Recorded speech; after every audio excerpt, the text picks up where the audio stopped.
सत्य सनातन धर्म की जय। बोले श्रावण मास महात्मा की जय। पतित पावनी कलिमल हारणी मोक्षदायिनी मंगलकारिणी माँ गंगा मैया का ये पवित्रतम तीर्थ अर्कीपैड़ी ब्रह्मकुंड है। श्रावण का पावन महीना चल रहा है। श्रावण के महीने में प्रत्येक वार और प्रत्येक तिथि पुण्यमय है। आज शनिवार का दिन है। भगवान शंकर संत कुमारों से कह रहे हैं यद परम प्रवक्ष्यामि बंधवार विधिं तव सनत कुमार यत्कृत्वा बंधत्वं नैव जायते। हे सनत कुमारों, अब मैं आपसे शनिवार व्रत की विधि का वर्णन करूंगा। इसका अनुष्ठान करने से बंधत्व नहीं होता है। श्रावण मास में शनिवार के दिन नरसिंह, शनि तथा अंजनी पुत्र हनुमान, इन तीनों देवताओं का पूजन करना चाहिए।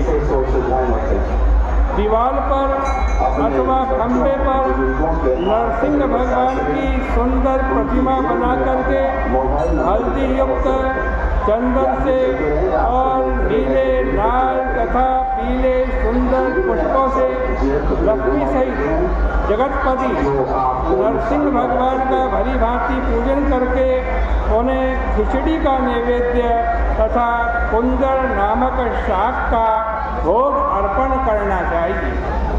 उसी को स्वयं भी खाना चाहिए और ब्राह्मणों को भी खिलाना चाहिए। तिल का तेल तथा घृत स्नान भगवान नरसिंह को प्रिय है।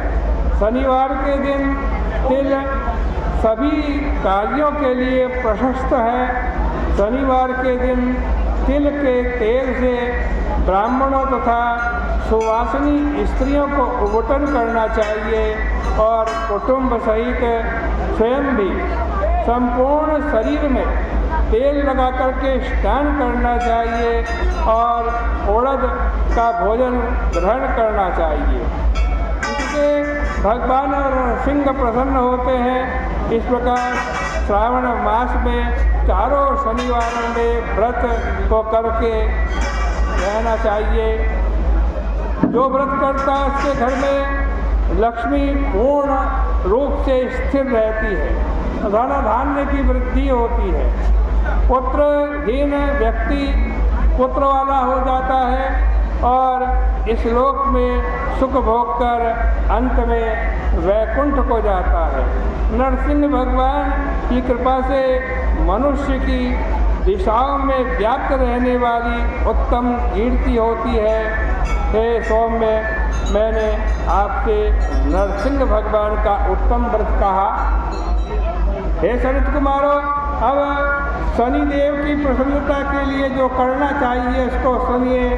एक लंगड़े ब्राह्मण और उसके अभाव में किसी ब्राह्मण के शरीर में तिल का तेल लगा करके उसे उष्ण जल से स्नान कराना चाहिए और श्रद्धा युक्त होकर नरसिंह भगवान के लिए बताए गए अन्न खिचड़ी को उसे खिलाना चाहिए।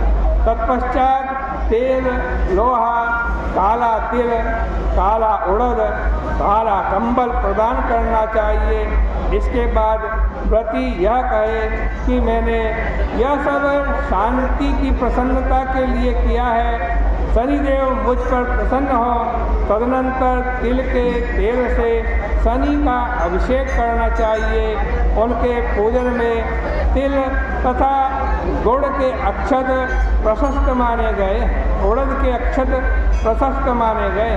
हे मुनियों, अब मैं शनि भगवान के ध्यान को तुमसे कहता हूँ। भगवान शनि का ध्यान कैसे करना चाहिए? शनिश्चरः कृष्णवर्णो मन्दकाश्यपगोत्रजा सौराष्ट्रदेशसम्भूतः सूर्यपुत्रः परप्रदा दंडाकृतिर्मंडले स्यात्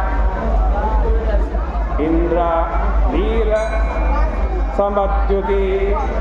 कह रहे हैं कि शनिश्चर कृष्ण वर्ण वाले हैं, मंद गति है, काश्यप उनका गोत्र है, सौराष्ट्र देश में उत्पन्न हुए हैं, सूर्य के पुत्र हैं, वर प्रदान करने वाले हैं, दंड के समान आकार वाले मंडल में स्थित हैं, इंद्र नीलमणि तुल्य कांति वाले हैं, हाथों में धनुष बाण त्रिशूल धारण किए हुए हैं, गीध पर आरूढ़ हैं, यम इनके अधिदेवता हैं, ब्रह्मा इनके प्रत्यधिदेवता हैं। ये कस्तूरी अगरों का गंध तथा गुग्गल का धूप ग्रहण करते हैं, इन्हें खिचड़ी प्रिय है। इस प्रकार ध्यान की विधि कही गई है। इसके पूजन के लिए लोहमयी सुंदर प्रतिमा बनानी चाहिए। हे द्विजश्रेष्ठ, इनके निमित्त की गई पूजा में कृष्ण वस्तु का दान करना चाहिए। काले रंग के 2 वस्त्र देने चाहिए। काले बछड़े सहित काली गौ प्रदान करनी चाहिए।